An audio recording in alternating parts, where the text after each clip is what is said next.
अस्सलाम वालेकुम नाजरीन। इलेक्शन 2013 के साथ आपका मेज़बान शकील खान आज फिर एक नए उम्मीदवार के साथ। कराची में पिछले 20-22 साल से कराची अजीब परेशानियों का शिकार रहा है। मुख्तलिफ मसाइल कराची में रहे हैं। कराची के मुंतखब होने वाले नुमाइंदे न इन मसाइल को हल कर सके, ना यहां कोई नई राह पैदा कर सके। ऐसे में कौमी असम्बली के हल्का 244 से एक ऐसा काबिल एहतराम, मुतहर्रिक और प्रोफेशनल नाम जमात इस्लामी ने इंट्रोड्यूस कराया है और इस हल्के से अपना उम्मीदवार नामजद किया है कि जो सारी जिंदगी कराची में रहे, जिन्होंने सारी एजुकेशन यहां से हासिल की। सैयद मोहम्मद बिलाल तराजू के इंतखाबी निशान पर कौमी असम्बली के हल्का 244 से जमात इस्लामी के उम्मीदवार हैं। तारुफ के लिए बिलाल साहब की बेशुमार बातें हो सकती हैं। Dawood college of engineering and technology से BE किया। दुनिया के मुख्तलिफ ममालिक में कंप्यूटर की और कंप्यूटर में भी सॉफ्टवेयर की आला से आला कोर्सेज किए। प्रोफेशनली एक साउंड आदमी, IT की दुनिया का जाना पहचाना नाम, सिंगापुर, मलेशिया, इंग्लैंड, इसके अलावा दुनिया के मुख्तलिफ जगहों से आपने मुख्तलिफ कोर्सेज किए और हर जगह पाकिस्तान का नाम रोशन किया। एक ऐसा मुतहर्रिक शख्सियत कि जो तालिब इल्मी के ज़माने में भी तलबा सियासत में सरगर्म अमल रहे और अब हल्का 244 से जमात इस्लामी पाकिस्तान के कौमी असम्बली के उम्मीदवार हैं। बिलाल साहब, बहुत बहुत शुक्रिया, आप तशरीफ लाए, बहुत बड़ा टाइम दिखाया आपने। सर, सारी ज़िंदगी कराची में रहे, कराची में ही तालीम हासिल की, कुछ अपने बारे में बताइए कि आपकी प्रोफेशनल नॉलेज क्या है। मैंने तो बताया आपने दाऊद कॉलेज से BE किया, लेकिन इसके अलावा क्या क्या करते रहे सारे अरसे में? बेसिकली तो मैं एक तालिब इल्म हूँ। अच्छा, अभी तक तालिब इल्म है? हाँ, अभी तक सीख रहा हूँ और पढ़ता हूँ और शुरू से ही एक सियासी समाजी कारकुन के तौर पे काम करता रहा हूँ। दाऊद इंजीनियरिंग कॉलेज में जब मैं था तो अल्लाह ने मुझे इस बात का मौका भी दिया कि मैं यूनियन का इलेक्शन लड़ूं जमीयत की तरफ से। अच्छा। और तलबा यूनियन का मैं सदर था। इस लिहाज से मेरी ज़िंदगी के इब्तदाई दिनों में भी मुझे तलबा सियासत में और तलबा के एक काम करने वाले, आगे होने वाले फ़र्द के तौर पर मैं इस तलबा सियासत में रहा हूँ। वो ज़माना भी बड़ा ही पुराशोभ ज़माना था, इसलिए कि मुल्क में आमरीत थी और उस आमरीत के नताइज तलबा ने सबसे ज़्यादा भुगते थे, बिलखुसूस हम लोगों ने भुगते थे। इस लिहाज से हमने उस दौर में भी बहुत ही पुरअमन सियासत की और अपनी बात को हम आगे बढ़ाते रहे। अल्लाह के फजल से हमें बड़ी कामयाबी हुई और तलबा के सियासत में मैं बहुत आगे आगे काम करता रहा। उसके बाद फिर मैं शबाब मिल्ली कराची का सदर था और शबाब मिल्ली में रहते हुए बहुत सारे काम किए, गरीबों के भी किए, मज़लूमों के लिए भी किए और बिला तख़सीस किए। मैं आपको दिलचस्प बात ये बताऊं कि जब मैं शबाब मिल्ली का सदर था उस ज़माने में इत्तफाक से 92 का ऑपरेशन कराची में हुआ था। अच्छा। और सबको पता है कि ये ऑपरेशन जमात इस्लामी के ख़िलाफ़ नहीं था, उन लोगों के ख़िलाफ़ था जिनके बारे में रियासत ये समझती है कि जो मुजरिमाना कार्रवाइयों में मुलव्वस थे। लेकिन उस ऑपरेशन के दौरान बहुत सारे मासूम लोगों को भी उठा लिया जाता था। अच्छा। तो बहैसियत शबाब मिल्ली के एक ज़िम्मेदार के हम मुख्तलिफ़ थानों में फिर रात को भी और दिन में जाया करते थे। मतलब उनको भी छुड़ाने के लिए थे कि जो बुनियादी तौर पर आपके मुखालिफ समझे जाते हैं। हाँ। और जो आज भी आपके मुखालिफ समझे जाते हैं, उस वक्त भी उनको छुड़ाने के लिए न्यू कराची है, इत्तफाक से मेरी कॉन्स्टिट्यूंसी है। इसमें मुझे अच्छी तरह याद है कि मैंने एक वक्त में तकरीबन 100 लोगों को रिहा कराया, ज़ाती उस पे क्या नाम है, ताल्लुक़ की बुनियाद पर, शबाब मिल्ली की बुनियाद पर, कराची के मुतहर्रिक तालिब इल्म लीडर की हैसियत से। ये लियाकताबाद डाकखाने के पास जो थाना है, जी, वहाँ पर जा करके, शाह फैसल थाने में जा करके, तो ये रात के वक्त भी हम जाया करते थे। रात को लांढी में बड़ी रात गए जा के लोगों को रिहा करें। तो इसमें हमने बिला तख़सीस इस शहर की खिदमत की है और जो भी हम तक पहुँचा या नहीं पहुँचा, हम तक इत्तला मिली, जाके लोगों की दादरसी की। तो ये बहरहाल हम करते रहे हैं। यही काम की कंटिन्यूएशन बहरहाल आपकी कौमी असम्बली में भी इंशाल्लाह जारी रहेगी। सवाल का अमल जारी है और हम पूछेंगे बिलाल भाई से कि बिलाल साहब, इलाके की कंपोजिशन क्या है? आपका इलाका जो है एक बहुत बड़ा हल्का है, उसमें कच्ची आबादियां हैं, मिडिल क्लास कुछ आबादी है, कुछ थोड़ा सा अगर हम इस बफर जोन वगैरह की तरफ भी कुछ हिस्सा शामिल है बफर जोन में, कुछ अजीब तरह का कंपोजिशन नहीं है कि कच्ची आबादियां, middle class, lower middle class, कहीं पर मुख्तलिफ बरादरियां भी उसके अंदर पाई जाती हैं और बड़ी बड़ी बरादरियों के नाम भी आपके हल्के में आते हैं। कैसे डील कर रहे हैं इसको, किस तरह से कैंपेन चला रहे हैं? देखिए, इस वक्त तो शहर कराची पूरा NH 244 भी उसमें शामिल है, उसमें एक फ़िज़ा बनी हुई है और वो फ़िज़ा ये है कि लोग ये कहते हैं कि हमें एक अच्छी क़यादत चाहिए, एक ईमानदार। ये कहते हैं लोग, मतलब या ये सिर्फ ये कि आप लोगों का अज़म्पशन है? ये नहीं, ये हमारा क्यों, हम कोई धोखे की, अपने आप को धोखे की सियासत तो नहीं कर सकते ना कि अपने आप को ही धोखा दे रहे हो। हम तो लोगों में हमेशा ही उठने बैठने वालों में से हैं और अभी तो बहुत ज़्यादा लोगों से मिल रहे हैं, जा के मिल रहे हैं। ये बिल्कुल एक दीवार पे लिखी हुई बात है कि हर आदमी की ज़बान पर यह बात है कि वो ये कह रहा है कि अब क़यादत को तब्दील करना है, हालात को सुधारना है। लोग हालात से बेजार हैं, लोग परेशान हैं, शदीद परेशान हैं। आपको मैं बताऊं, जैसे प्यासा पानी को तरसता है, लोग अमन को तरस रहे हैं, लोग सुकून की तलाश में हैं। इसमें लोग जो है ना हमारी तरफ देख रहे हैं, हमारे जैसे मुंतज़िर। जब हम पहुंचते हैं तो लोग हमें बिल्कुल कहते हैं कि आप चम के खड़े रहें, कोई बात नहीं है, हम आपके साथ हैं। तो जो इलाके की कॉम्पोजिशन की सियासत होती थी पहले एक ज़माने में, बरादरियों की सियासत होती थी और गरीब और अमीर की सियासत होती थी, ये तकरीबन मुझे तो ये फ़र्क मिटता हुआ नज़र आ रहा है। गरीबों की भी यही आवाज़ है, अमीरों की भी है, बरादरियों की भी यही आवाज़ है कि आप हालात बदल दें, किसी तरह कोई आ जाए हम बदल देंगे। लोग वोट देने को तैयार हैं। वो खुद भी आपके साथ कोई पार्टिसिपेट करने के लिए तैयार हैं कि वो खुद आपके साथ, या सिर्फ ये कि आपको आगे धक्का देकर और खुद पीछे से चले जाना चाहते हैं? नहीं, पीछे से जाना तो कोई भी नहीं चाहता। लोग जब एक दफ़ा एतमाद कर लेंगे और ये बात समझ आ जाएगी, और अभी मैं समझता हूँ काफ़ी हद तक लोग हमारे साथ चल रहे हैं, चलने को तैयार हैं, हमारे साथ आते हैं, प्रोग्रामों में आते हैं, मिल रहे हैं, बात कर रहे हैं, वालियाना तरीके से इस्तकबाल कर रहे हैं। तो इस लिहाज से लोगों में जो बेचैनी है वो बुरी तरह से मौजूद है और उससे मदावे की तलाश में है। और लोग ये कह रहे हैं कि बस अब कुछ होना चाहिए। और मैं आपको ये बताऊं कि ये जो इलाके हैं सारे के सारे, ये पहले वाक़तन एक गढ़ हुआ करते थे, किले हुआ करते थे, ये नगरी हुआ करती थी इनकी। जगह जगह आपको नज़र आएगा फ़लाँ नगर तो फ़लाँ किला फ़लाँ। अब लोग कहते हैं ये किले तोड़ दो भाई, ये नगरी ख़त्म करो, अल्लाह की नगरी कायम करो, किला वेला कुछ नहीं चाहिए, अगर किला चाहिए तो लाल किला चाहिए। बिल्कुल सिंपल सी अप्रोच है लोगों की। और लोग कहते हैं कि भाई हमारे बच्चों की हिफाजत करा दें आप, हमारे कारोबार की हिफाजत करा दीजिए आप, और हम बस आपके साथ हैं, आप जम के खड़े रहें, हम आपके साथ हैं। मतलब लोग कराची में अमन और सुकून चाहते हैं, कराची को खुला हुआ देखना चाहते हैं, कराची को पुरअमन देखना चाहते हैं। मैं तो आपको ये कहूँगा कि अब वोटर कराची का बेबाक हो गया है, कराची का वोटर समझदार हो गया है, कराची का वोटर उसके अंदर हिम्मत है। सियासी पार्टीज़ को आप छोड़ दें, सियासी पार्टी के कारकुनान को छोड़, वोटर्स के अंदर हिम्मत है। अब अगर किसी ने धांधली की, भत्ता माफिया लेके बैठा और ठप्पा माफिया लेके बैठा जी, तो मैं आपको बता रहा हूँ ठप्पा माफिया वहीं पर ठुस हो जाएगा, उसका ठप्पा निकल जाएगा। इस दफ़ा नहीं चलना। ये हालात बदल चुके हैं, हवा का रुख बदल चुका है। लोग उन लोगों के ख़िलाफ़ वोट डालेंगे जिनको उन्होंने पहले वोट डाला था। ये मेरी बात को आप ये ना समझें कि मैं गैर हकीकत पसंदाना बातें कर रहा हूँ। इंशाअल्लाह 11 मई को नताइज बता देंगे कि लोगों ने ठप्पा माफिया की बिल्कुल उर्फ़ आम में ऐसी तैसी कर दी है, ख़त्म हो गया, से ख़त्म हो गई सियासत। ये रोशनी और ये चिराग और ये झंडे मंडे, ये भत्तों से जो पैसे वसूले गए वो खर्च हो रहे हैं, होने दें, इससे कोई फ़र्क नहीं पड़ेगा।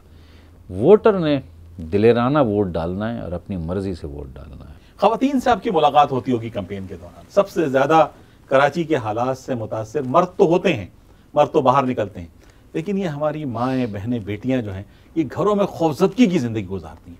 इनका क्या रद्द अमल है बिलाल साहब? देखिए, ख़वातीन बिल्कुल, ये तो जहाँ तक बात है कि घरों में होती हैं और एक मामूल की ज़िंदगी गुजारती हैं। हमारे पूरे माशरे की ख़वातीन यकसा तौर पर पूरे मुल्क में एक ही तरह की ज़िंदगी गुजारती हैं। लेकिन मैं एक बात बता दूं कि जो फ़िज़ा बनती है इससे ख़वातीन तो क्या, बच्चे भी महफूज नहीं होते और बच्चे मुतासिर होते हैं। बच्चे कह रहे हैं आजकल के, मैं बता रहा हूँ, बच्चे कह रहे हैं कि ये हालात बदलना। जिनका वोट नहीं है वो कह रहे हैं हमने वोट नहीं देना। तो ये ख़वातीन भी इंशाअल्लाह और जितना हम मिले हैं जुले हैं, ये ख़वातीन भी इंशाअल्लाह अब उनको वोट नहीं डालेंगी, ये वोट डलेगा तराजू को। आप वस्ती में देखिएगा, वस्ती के नताइज हैरान कुन होंगे। मैं वस्ती के हवाले से यानी 244 के हवाले से बता रहा हूँ, नताइज हैरान कुन होंगे अल्लाह की मर्ज़ी और मशीयत से। इस लिहाज से औरतों के वोट भी बड़ी ज़बरदस्त तरीके से पड़ेंगे भी, निकलेंगे भी। और देखें, एक और बात मैं आपको बताऊँ जो बहुत ही इम्पॉर्टेंट है कि अब अगर रियासत झूठ बोलने पे तुलाए तो एक अलग बात है, रियासत धोखा देने पे तुलाए तो एक अलग बात है। अब तो रियासत का निज़ाम एक मुख्तलिफ़ तरीके से चल रहा है ना, हुकूमत का यानी रियासत के नतीजे में हुकूमत का। अब निगरान हुकूमत है, इसका क्या मैंडेट है? इसका मैंडेट जाली इलेक्शन कराना है? नहीं, बिल्कुल नहीं। इसका इलेक्शन कमीशन जो आइन के तहत बाइख्तियार इलेक्शन कमीशन बना है, इसका क्या, इसका मैंडेट वही है जो 2008 के इलेक्शन कमीशन का था। अगर इन लोगों ने गैर जिम्मेदाराना धोखेबाजी की, लोगों का इलेक्शन में से इत्मीनान उठ जाएगा, लोग इलेक्शन से की बात सुनना पसंद नहीं करेंगे फिर। इसलिए मैं तवक्को भी रखता हूँ, मैं समझता हूँ कि ये दो चीज़ों के होते हुए अब इलेक्शन उस तरह नहीं होंगे, नहायत पुरअमन होंगे अल्लाह ने चाहा। वोटर को हरासा नहीं किया जा सकता, ना कानून इजाज़त दे रहा है, ना ज़ाब्ता अखलाक इजाज़त दे रहा है। इस लिहाज से तमाम वोटर्स इंशाअल्लाह बिल्कुल आज़ादाना बग़ैर किसी खौफ और हरास के वोट डालेंगे। अब ऐसे आप सोचें ज़रा, ये कौन सी सियासत है, कौन सी जमहूरियत है कि एक पार्टी जो अपने आप को सियासी पार्टी करे और पूरे माहौल को यरगमाल बनाने की कोशिश करे और कहे कि अब हम जीत गए। आप सारी चीज़ों को यरगमाल बना, आप पोलिंग ऑफिसर को यरगमाल बना लें, आप पोलिंग एजेंट को यरगमाल बना लें, आप पोलिंग स्टेशन पे कब्ज़े कर लें और कहें कि मैं जीत गया। तो भाई आप 13वें एम्पायर से खेल लें ना, फिर वही 13वां एम्पायर आपका खिलाड़ी बन जाए तो आप कैसे दूसरी टीम कैसे जीतेगी? अब हालात बिल्कुल इंशाल्लाह, आपके ख्याल में हालात तब्दील हो रहे हैं, लोगों के रवैये तब्दील हो रहे हैं, लोगों के बिहेवियर तब्दील हो रहे हैं, और लोगों का वो माइंड सेट जो था कि जो एक ही पार्टी को मुंतखब करने का और यरगमाल बना रहने का जो माइंड सेट था, वो भी क्लियर हो रहा है। बहुत दिलचस्प गुफ्तगू, खूबसूरत गुफ्तगू, एक उम्मीद भरी गुफ्तगू कि जिसमें कराची के लोगों के लिए, कराची के आवाम के लिए, माओ बहनों के लिए एक उम्मीद की किरण फूटती है कि इस शहर में दोबारा अमन आएगा, दोबारा सुकून होगा और यहाँ के लोग भी एक पुरअमन जिंदगी गुजार सकेंगे।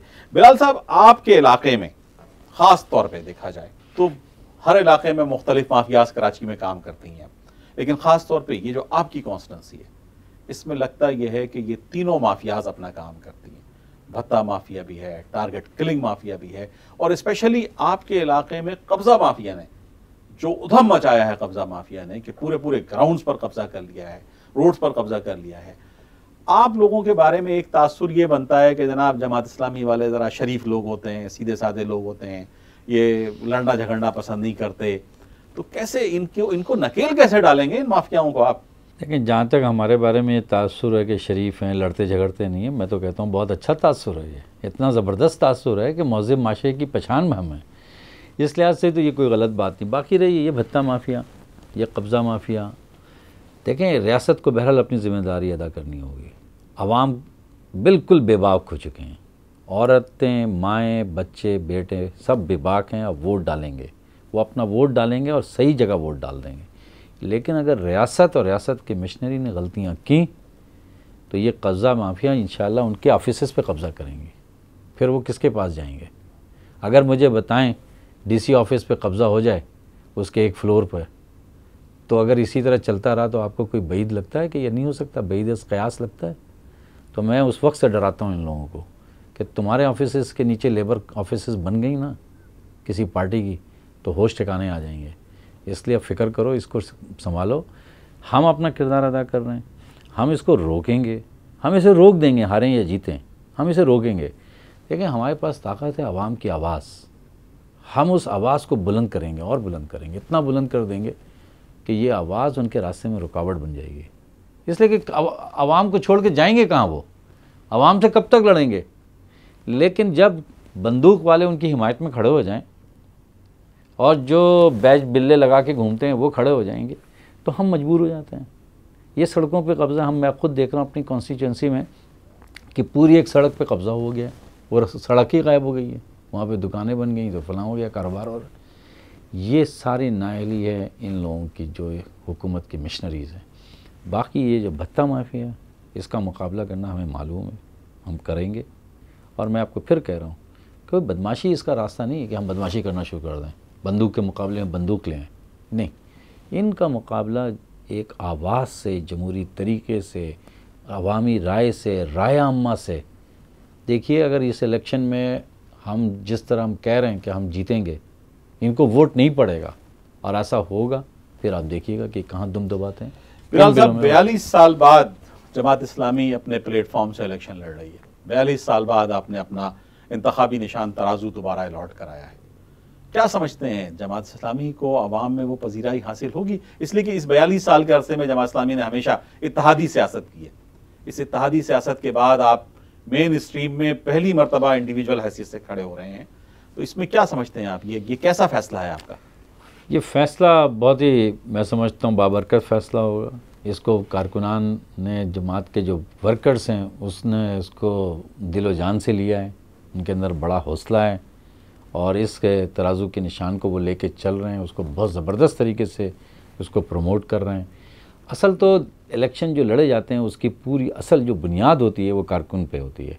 कारकुनान इस फैसले से न सिर्फ मुतमईन है, बड़े हौसले के साथ तराजू के निशान को लेके चल। इसको अब पजीराई मिल चुकी है। अब ये सवाल ख़त्म हो गया है कि होगा क्या, इसे पजीराई मिल चुकी है। ये एक ऐसा निशान है जो एक मुतबादिल के तौर पर यहाँ पर मौजूद है। अल्लाह के फजल करम से इंशाअल्लाह आप देखेंगे नताइज बहुत अच्छे निकलेंगे। जमात इस्लामी ने अपने इंतखाबी मंशूर में कहा है कि हम रियासत मदीने की तर्ज पर फलाही रियासत बनाना चाहते हैं। बिलाल साहब, ये सिर्फ इंतखाबी नारा है या इसकी कोई तैयारी भी है आप लोगों की? ये एक तो ये कि मैं कहूँगा ये इंतखाबी नारा तो कतन भी नहीं है। ये तो सारी सियासी जमातें मुख्तलिफ नारे लगा रही हैं। आपने कहा कि हम इस तरह का एक नारा हम तख्लीक करते हैं कि जनाब हमें फलाही रियासत बनाएंगे और उसको साथ साथ एक स्पिरिचुअल हैसियत, एक मुकद्दस हैसियत भी दे देते हैं। नहीं, देखिए, पहली बात तो मैं कहूँगा कि हम हैं एक दीनी जमात, हमारी स्पिरिचुअल बेस अल्लाह, रसूल, कुरान है। इसमें तो कोई, ये पूरे अवाम की, बल्कि मैं समझता हूँ कि रूहानी जो बुनियाद है वो अल्लाह, रसूल और कुरान है। लेकिन आप ये देखें कि कितना बड़ा अलमिया है कि जमात ये कह रही है मदीने की रियासत बनाएंगे, तो आप मुझसे सवाल कर रहे हैं। लेकिन आप मुझे बताएं कि आईन पाकिस्तान में क्या लिखा हुआ है? आईन पाकिस्तान में लिखा हुआ है कि पाकिस्तान एक फलाही रियासत है, इसे फलाही रियासत बनाएंगे। 62-63 साल तक जो लोग हुक्मरान रहे हैं, इन्होंने इसे बदहाल रियासत बनाया है। मैं आगे बढ़ के और बात नहीं करना चाहता। इसे इतना बदहाल बनाया है कि लोग पानी को तरस रहे हैं, लोग बिजली को तरस रहे हैं, लोग आटे, चावल, चीनी को तरसते हैं। मुझे बताएं कि आईन पाकिस्तान में वादा किया गया है, यह आईन भुट्टो ने साहब ने बनाया था और ये आईन चला आ रहा है, उसका तसलसल है, फलाही रियासत। अच्छा, दूसरी बात मैं आपसे कहता हूँ, दुनिया में कितने ममालिक ऐसे हैं जो फलाही रियासत हैं? कोई एक मिसाल, यानी ऐसा तो नहीं कि कोई मिसाल ही नहीं है। जी, यूरोप में है, जी बेशुमार और बहुत सारे अपने गल्फ मुस्लिम कंट्रीज में। तो पाकिस्तान, अगर कोई बात एक सियासी जमात कह रही हो कि हम इसे फलाही रियासत बनाएंगे, तो ये अनहोनी बात नहीं है, ये बन सकती है, बनेगी। फ़र्क सिर्फ ये है कि हम मदीने जैसी रियासत कह के कहते हैं कि इसमें इंसाफ और अदल, अमन और भाईचारा ये बुनियाद बन जाएगी। ऐसी फलाही रियासत कि जिसमें हम कहें कि फ़लाँ सहूलियात मिलेंगे, बस ख़त्म, इससे ज़्यादा कुछ नहीं, बाकी जो चाहो करो। हम कहते हैं कि बुनियादी तौर पर अल्लाह के हबीब मोहम्मद रसूलुल्लाह ने जो बात कही है कि इंसाफ होगा और गरीब की हम सरपरस्ती करेंगे, ये बुनियाद बन जाएगी। तो ये कोई ऐसी बात नहीं जो नामुमकिन है। हमारे पास वसाइल हैं, मुल्क के पास सही प्लानिंग हो, हमारे पास लोग हैं जमात के पास जो जी। ये बात बड़ी कही जाती है कि जमात के पास बड़े टेक्नोक्रेट्स मौजूद हैं, बड़े पढ़े लिखे लोग मौजूद हैं। बिलाल साहब, गरीब आवाम मर रहे हैं, मखूर आवाम मर रहे हैं।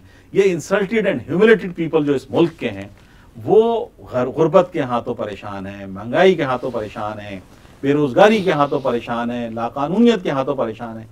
जमात इस्लामी इनके लिए ऐसा क्या जादू का चिराग ले आएगी कि जो इनकी हालत को वो कहते हैं कि हम 6 महीने में तब्दील कर देंगे? देखें शकील भाई, आपको मैं एक बात और बताऊं कि इस मुल्क में कुछ लोगों ने सियासत की कि हम मुतवसत तबके के नुमाइंदा हैं, कराची में बिलखुसूस। आप मुझे बताएं कि उनके लोगों में से 8-9 लोग ऐसे निकले जो डुअल नेशनलिटी लेके बैठे हैं। आप मुझे बताएं कि इस मुल्क के सियासी जमातों में से बेशतर लोगों ने अरबों रुपए के कर्ज़े लेके माफ़ करा लिए। जमात इस्लामी का कोई आदमी डुअल नेशनलिटी, कोई आदमी अरबों रुपए के कर्ज़ा तो दूर की बात है, कोई कर्ज़ा माफ़ कराया हो। कहने का मतलब है कि जब क़यादत ठीक होगी तभी तो ये बात मुमकिन है कि आप जो है ना इस गरीब जो लोग हैं ना इनके दुख के वो महसूस करेंगे, उनकी तरह की ज़िंदगी गुजारेंगे। देखिए हमने पीले स्कूल में पढ़ा है, हमने गवर्नमेंट स्कूल में तालीम हासिल की क्लेटन रोड में।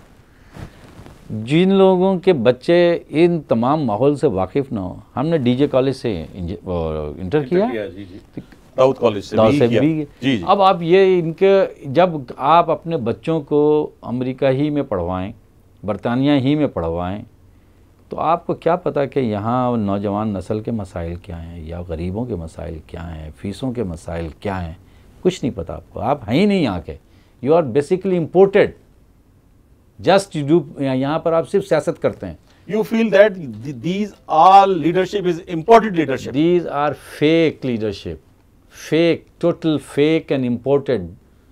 टैग इस पे सिर्फ लगा हुआ कहीं पर छोटा सा Pakistani, they are branded for West. ये भी जब निकलते हैं तो वो टैग भी उतार देते हैं जी। तो अब अगर हम लोग हैं, we are born Pakistani, we will die for Pakistan, we live in Pakistan, हमारे बच्चे यहाँ पढ़ते हैं। हम कभी ये नहीं सोचते कि बच्चों को हम किसी ऐसी ख़ास जगह पढ़, हमारे सारे लोग यहाँ पढ़ते हैं, पढ़ाते हैं। हम तो कहते हैं दोहरा निज़ाम तालीम ख़त्म कर दो वगैरह, उर्दू पढ़ाओ, ये मुतवसत कह कर के लोगों को मरवा दिया जिन लोगों ने, शहर की कोई चीज़ नहीं की। लेकिन अब मैं कहता हूँ कि पैगाम बड़ा आम हो चुका है, हर आदमी समझ चुका है, और इंशाल्लाह आप देखेंगे हालात बदलेंगे। और अब आप एक और बताएं कि क्या हालात इससे ज़्यादा ख़राब हो सकते हैं क्या? मुझे तो नज़र नहीं आता कि मतलब और क्या ख़राब हो सकते हैं। इसलिए ना एक हद होती है ना, कहते हैं ना एक बुराई की भी एक हद इंतहा हो जाती है, इंतहा पे है ना। इस वक्त उसी इंतहा पे बैठ के लोग कह रहे हैं कि यार खुदा के लिए बचा लो हमें। और मैं कहता हूँ कि हम आगे हैं, इंशाल्लाह अवाम हमारे साथ चलेंगे और हम हालात बदलेंगे। 2013 के इलेक्शन में आप कराची में क्या फील करते हैं कि ये एडमिनिस्ट्रेशन अपनी जगह पे खड़ी रहेगी, किसी एक पार्टी की तरफ झुक जाएगी, या ये कि कोई न्यूट्रल रोल प्ले करेगी? देखिए मुझे मालूम है कि इंतज़ामिया जिस तरह की फुसफुसे लोगों पर मुश्तमिल होती है, उसकी जो कमज़ोरी होती है, उनकी कमज़ोरियों से भी लोग वाक़ई उनको मुश्किल होती है, दबाव में आते हैं। लेकिन मेरा अपना ख्याल है कि अब उनके लिए ऑप्शन नहीं है कि वो न्यूट्रल रहें और किसी का साथ ना दें। उनके पास कोई ऑप्शन नहीं है। अगर वो ऐसा करेंगे तो वो दरअसल डिफ़ीट दे देंगे जो सेटअप है, जो मकसद है, जो निगरान हुकूमत है, जो इलेक्शन कमीशन है, आज़ाद उसको वो डिफ़ीट दे देंगे। इसलिए मैं समझता हूँ कि ओवरऑल जो सिस्टम है ना, उसको शिकस्त देना मुमकिन नहीं है इन लोगों के लिए जो लोकल एडमिनिस्ट्रेशन में लोग बैठे हुए हैं, चाहे वो रेंजर्स में हो, चाहे वो पुलिस में हो, चाहे वो सिविल एडमिनिस्ट्रेशन में हो। इवन मैं कहता हूँ कि जो डिस्ट्रिक्ट इलेक्शन कमीशंस बना है, उनके लिए ये मुमकिन नहीं है कि किसी पार्टी का साथ दें। अगर वो ऐसा करेंगे, इंशाल्लाह बेनकाब किया जाएगा, उनको पकड़वाया जाएगा, उन्हें पकड़वाया जाएगा, उस इलेक्शन को डिस्क्रेडिट कर देंगे हम। कैसे करेंगे? मीडिया मौजूद है। कैसे करेंगे? इंटरनेशनल मीडिया मौजूद है, हम वहाँ जाएंगे। फिर अदलिया मौजूद है, वहाँ जाएंगे। इसलिए ना ये इसको वो लोग जो डरपोक हैं वो ये ना समझें। उन डरपोक लोगों के लिए मैं कह रहा हूँ सर, बाकी मैं सबकी इज़्ज़त करता हूँ, सबसे बिल्कुल इज़्ज़त करता हूँ। उनको कहता हूँ कि भाई आप न्यूट्रल, हम तो ये नहीं कहते कि आप हमारा साथ दें। तो बस इसलिए मैं नहीं समझता कि उनके लिए ये मुमकिन है, रास्ता नहीं है। Simple, neutral, law and order enforce करें, ज़ाब्ते को इन्फोर्स करें, क़वाइद के मुताबिक चलें, अकॉर्डिंग टू द बुक चलें। ये मेरा मैसेज है। बिलाल भाई, आखिरी सवाल, हल्के के अवाम के लिए कोई पैगाम? हल्के के अवाम को तो मैं रोज़ पैगाम देता हूँ, आपके ज़रिए से भी मैं यही पैगाम दूँगा कि ये बड़ा अहम मौका है। इतना अहम मौका है कि अगले 5 साल के लिए नहीं बल्कि मुस्तक़बिल का तय होना है। इसलिए मैं सबको, औरतों को, माँओं, बहनों, बेटियों को, अपने नौजवान बुज़ुर्गों को, सबको पैगाम दे रहा हूँ कि आप वोट डालने ज़रूर जाएं। वोट डालें, बिला खौफ, बिला किसी तरद्दुद के वोट डालिए, आपको पूरा मौका मिले। आपका वोट कोई नहीं डाल सकता, पहले की तरह नहीं होगा, इसलिए आप वोट डालने जाइए। और बाकी हम ये कहते हैं कि हम हमारा किरदार, हमारा माजी, इसको देखें और अल्लाह ने चाहा आपका दिल और आपका ज़मीर कहेगा कि तराजू को वोट डालना है, इंशाअल्लाह आप तराजू को वोट डालें। नाजरीन, कौमी असम्बली के हल्का 244 से सैयद मोहम्मद बिलाल तराजू के इंतखाबी निशान पर जमात इस्लामी के उम्मीदवार हैं। आपके साथ मेरी गुफ्तगू जारी थी, नहायत उम्मीद अफजा गुफ्तगू के जिसमें सैयद मोहम्मद बिलाल साहब ने यह कहा कि लोग वोट डालने के लिए निकलें, एक रोशन मुस्तकबिल उनका इंतज़ार कर रहा है और आने वाली नस्लों के तहफ़्फ़ुज़ के लिए वोट डाला जाए ताकि अच्छे, ईमानदार और मुखलिस लोग मुंतखब हो सकें।